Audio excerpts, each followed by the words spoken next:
Bonjour à tous, merci de nous retrouver pour ce nouvel épisode de Silk Roads, les routes de la soie.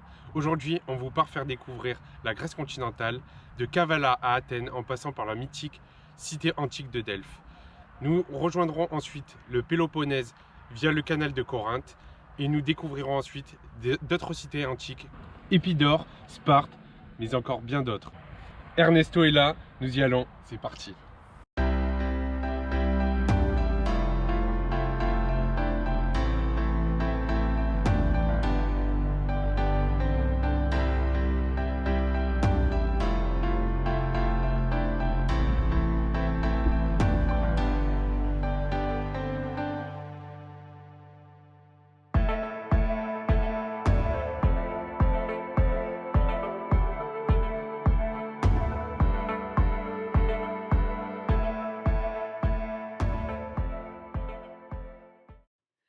Après avoir quitté les températures négatives en Pologne, nous passons 3 jours à traverser la Slovaquie, la Hongrie, la Serbie et la Bulgarie pour arriver enfin en Grèce. Nous profitons d'une chaleureuse matinée pour prendre le petit déjeuner au soleil face à la mer, puis nous partons visiter la magnifique petite ville de Kavala. À quelques kilomètres de là, en direction de Delphes, nous trouvons une plage déserte où le temps s'est arrêté. Nous y passerons 3 jours. Chaque soir, nous sommes les spectateurs d'un cycle qui se répète à l'infini. Pourtant, le spectacle reste unique, tant les couleurs sont différentes, même si le lieu reste le même.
Sur la route de Delphes, nous croisons le mont Olympe, la mythique résidence des dieux, et c'est 2917 mètres que nous décidons de gravir pour y faire une petite randonnée.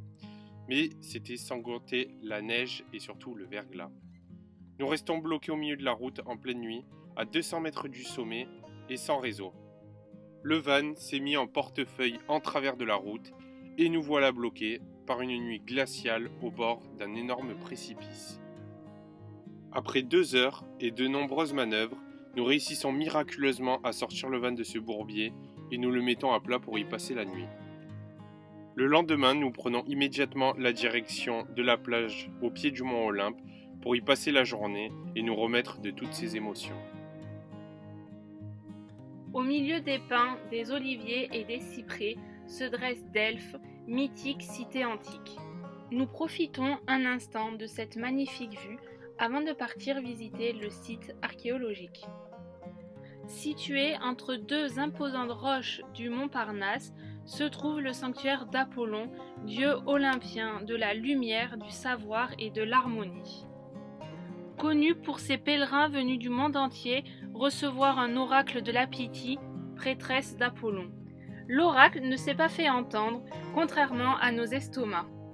Nous en profitons pour déguster des plats grecs, notamment du tzatziki et de la moussaka.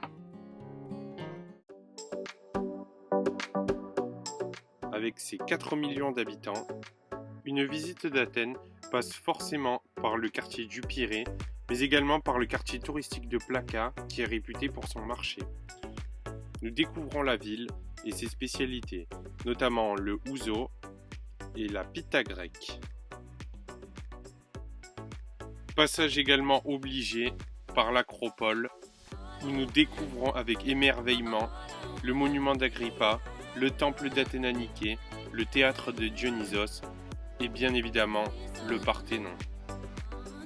Du haut de cette colline, nous avons une vue sublime sur la ville. Le soleil part se coucher et la pénombre envahit la ville. C'est un spectacle magique.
Nous traversons le canal de Corinthe et nous retrouvons dans le Péloponnèse. En cette fin de journée, nous décidons de visiter l'Acrocorinthe, qui est l'antique forteresse surplombant la ville de Corinthe. Cette acropole figure parmi les plus impressionnantes de Grèce et fut tour à tour une citadelle romaine puis byzantine, et elle fut même en 1210 enlevée par les Francs à l'issue d'un siège de 5 ans. On peut encore y apercevoir entrepôts, citernes, minarets, mosquées, églises ou encore le temple d'Aphrodite. Direction maintenant Épidore pour admirer le théâtre le mieux conservé de tous les théâtres grecs antiques. L'acoustique y est exceptionnelle, même des gradins les plus élevés, on entend parfaitement les sons provenant du chœur. Épidore est également connu pour le sanctuaire d'Asclépios, dieu de la médecine. Durant l'Antiquité, les pèlerins accouraient de toute la Grèce pour se faire soigner. De nombreux instruments médicaux et chirurgicaux ont été retrouvés lors des fouilles. Puisqu'il est primordial d'avoir un esprit sain dans un corps sain, le sanctuaire comportait également des thermes, un stade, un odéon, qui est un édifice dédié au chant et à la poésie.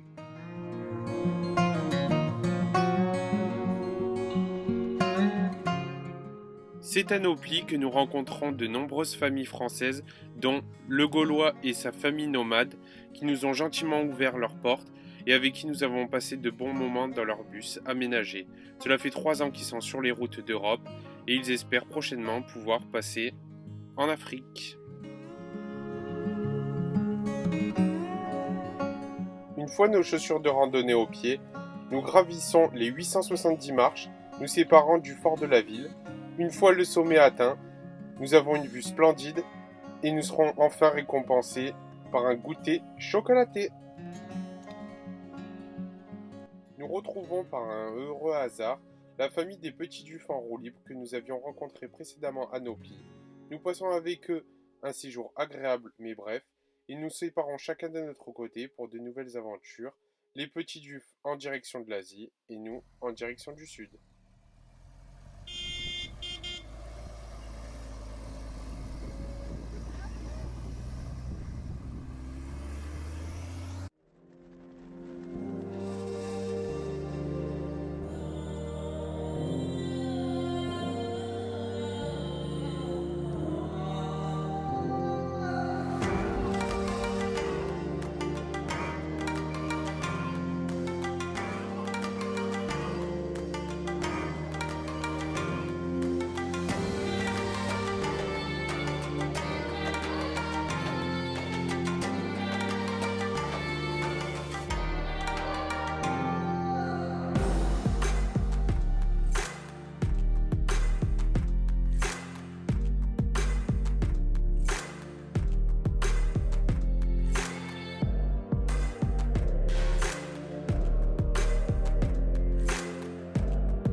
Au détour d'un petit village, nous recroisons Julien, un Français rencontré également à Nopli.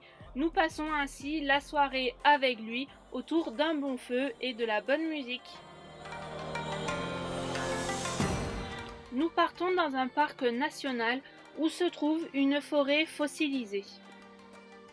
C'est l'occasion pour nous de partir faire une petite randonnée sur un sentier le long de la falaise de environ 2,5 km. Nous atteignons au bout du sentier une église et un ancien monastère.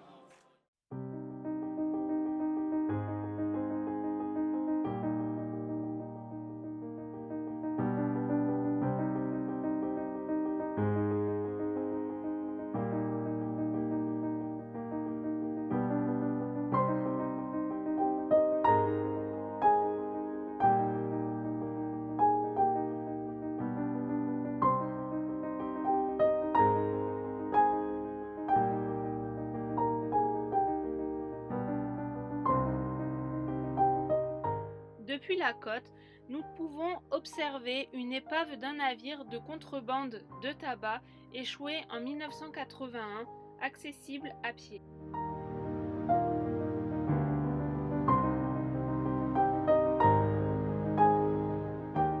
Nous atteignons le cap sud de la Grèce, symbolisé par un phare, tout en admirant un magnifique coucher de soleil.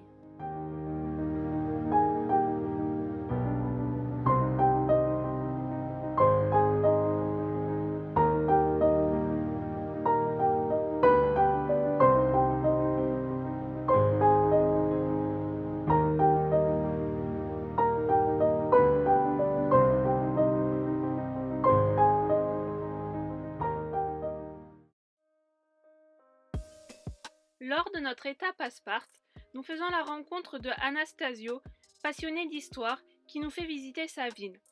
Sur ses conseils, nous partons visiter le site de Mystras.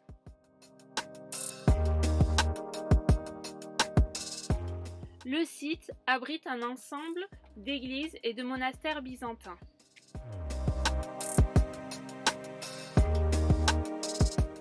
À l'heure d'aujourd'hui, quelques religieuses résident encore sur place.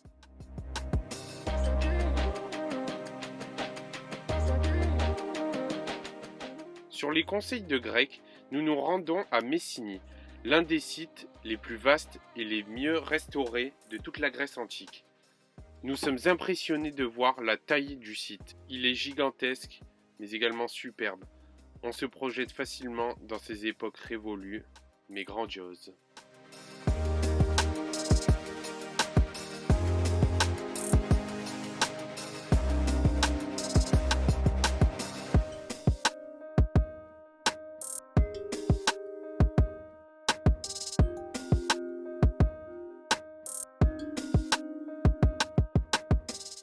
En revenant de la visite de la cascade de Neda, nous sommes surpris par le verglas qui nous barre la route et nous empêche de reprendre notre chemin. Il n'y a qu'une route, nous sommes obligés de passer.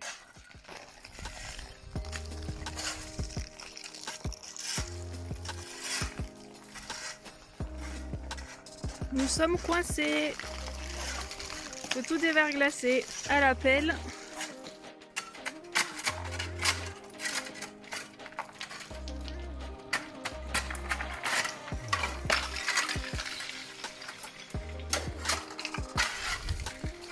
Ça va? Ça va?